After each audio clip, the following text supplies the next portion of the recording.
at Christopher ay nakapuslit siya at nakabuntis po di umano ng isang babaeng nagngangalang Rina. Ate Wilma, paano naman po nagsimula ang relasyon ninyo ni Christopher? Ano po, yung una niya, ang asawa ko, tsuin niya. Ang una po ninyong karelasyon, tsuhin. Tsuin niya. Ni Chris. Ni Chris. Paano pong naging kayo Tapos na? kamatay. Pagkamatay, to be continued. Kayo naman po. Parang telenovela, nahilo ako. Abit ka lang. Nung namatay, ilan buwan lang, kami Paano pong nangyari yun? Kasi nahulog na yung nahulog na yung loob ko sa kanya. Bakit po kayo nahulog? Hindi naman balon si Christopher. Parehas lang kayong kalit ng anak. Tapos yun na. Gaano po katotoo, Aling Wilma, na isang buwan pa lang pong namatay noon yung tsuhe ni Christopher, naging kayo na po. Kasi sa amin nakasirayan si Christopher. Tapos, siyempre, nahulog yung loob ko sa kanya. Kaya ganon. Malinaw po ba kay Christopher na naging kayo o baka naman po ang pagtingin lang po niya sa 6 na inyo, taon na po kami tsahin lang Oo, tsahin ka lang at talaga. nagmamalasakit lang po? Nakita ka lang ng Hindi po, motibo. kasi Kaya 6 na ganon. taon na po Nakita kami. ka ng motibo. Tapos nagtrabaho po siya ng construction. Diretsang tanong, Ate Wilma, pinikot niyo raw si Christopher. Hindi po. Okay. Mawalang galang na po, Aling Wilma. Talaga. Ilang taon na po kayo? 42. 42. At si Christopher po ay 36. 36. So, hindi naman masyadong malayo ang edad. Pwede naman talaga. Kaya lang po, papaanong nangyaring may pumasok sa picture, sa 6 na taon na pagsasama ninyo, may pumasok pong Rina na nakilala di umano ni Christopher at niligawan po. Ito po, yung si Christopher, foreman po yan sa Manila Hills. Ngayon, nagtitinda po ang nanay daw ni Rina ng bibingka doon, mga kakanin. Ngayon, may isang beses, sumama daw yung Rina na yan. Ngayon, na pamahal yung asawa ko doon. Parang nahulog rin ang, Talagang mahal niya ang loob doon sa anak niya. Talagang yung anak ko. Pinatulan. Dahil mas maganda yung anak Tapos ko kaysa doon ko sa'yo. na lang. Kaya nga po, ang tanong ko, Ate Wilma, baka nga po kasi para kay Christopher, hindi naman kayo magkarelasyon, kundi na parang girlfriend at boyfriend, kundi parang tsahin at pamangkin. Bilang ang talagang karelasyon po ninyo Hindi. ay yung tsuhin niya. Hindi po talaga mag-asawa kami po. Ano na po? Bakit mo lang si Ay, kapal Diretso ang tanong, Ate Wilma. ang mukha. So kung talagang kayo po ni Christopher, meron po bang naging something? Wala na po. Di ko po. Wala!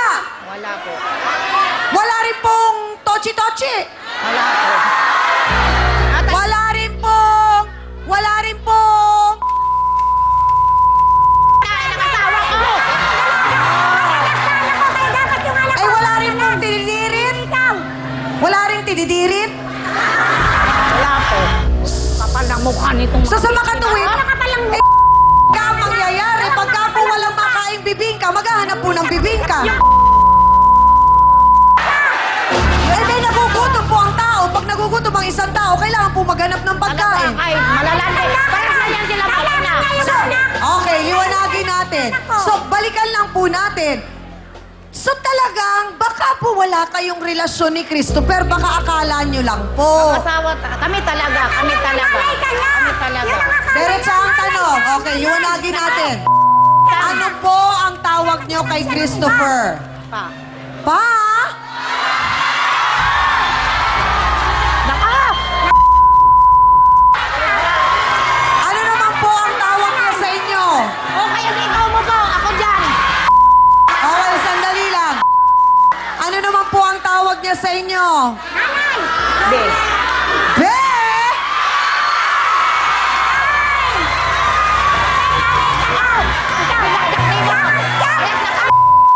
Hindi ho ba? Ano yun? Pa, be.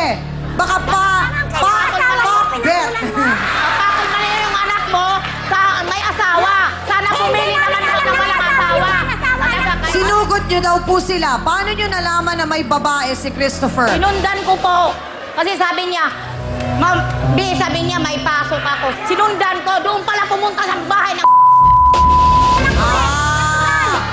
Oh, So, okay, so, asawa ko. Ate Wilma, yun ding nangyaring yon, yung araw na yon, nagpunta kayo sa kanila at pinagbantaan po ninyo? Opo, mama, Oo, patay na talaga. po kami sa... Hindi ho po pwede yun. Kasi po, may nalabag kayo dun sa batas na nangyaring yun. Papatay ka ng manok para kami patayin? Davao! Davao! Davao! Abay, gusto na naming marinig ang inyong boses. Anong sabi? Mga Davaoenyo, mamimili tayo ngayon. Sa puti ang nanay ng isang babaeng nabuntis ng isang lalaki na kinakasama naman nung nasa pula. Kanino ang simpatsya nyo? Magbotohans tayo!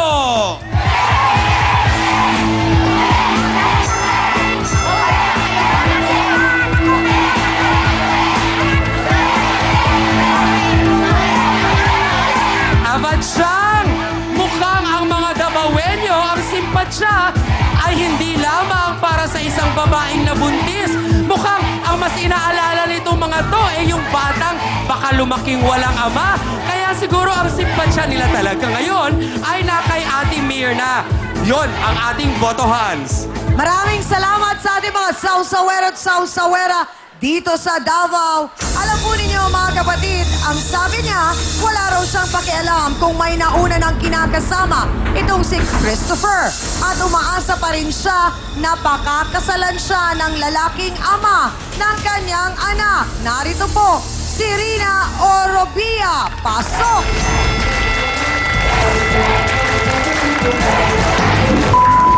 Andali lang! Pakibitawan yung kamay! Ang salobin at damdamin naman ng isang ina pa rin ating malalaman at papakinggan. Tutok lang, ito ang...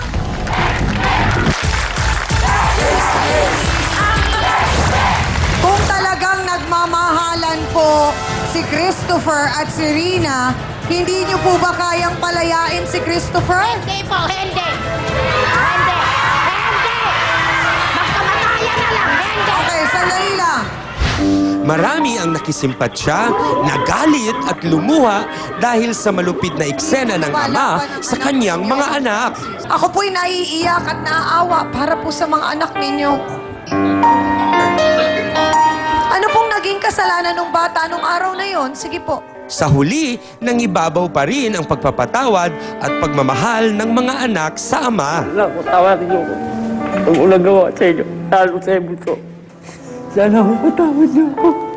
Sana ngayon, simula ng araw to, papag-uwi ko na lahat. Ang pagkukulang ko, suplihan ko na ng panibagong buhay. At ang nasimulang hakbang sa face-to-face na tulungan silang maghilom ang sugat ay ipinagpatuloy namin sa pamamagitan ng isang family day.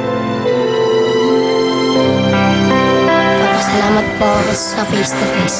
Kung di dahil po sa face-to-face, hindi po magbabago yung ugali ng tatay ko po.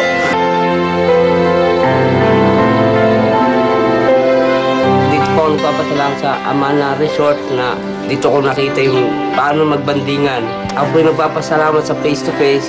Kung hindi dahil sa kanila, hindi ko malalaman kung anong natural kong ugali at ano yung pagbabago na dapat baguhin. Kaya ako nagpapasalamat sa lahat ng staff. Kung hindi dahil sa kanila, hindi ko magagampanan bilang tunay na ama at ano ako sa kanila. At ano rin sila sa akin.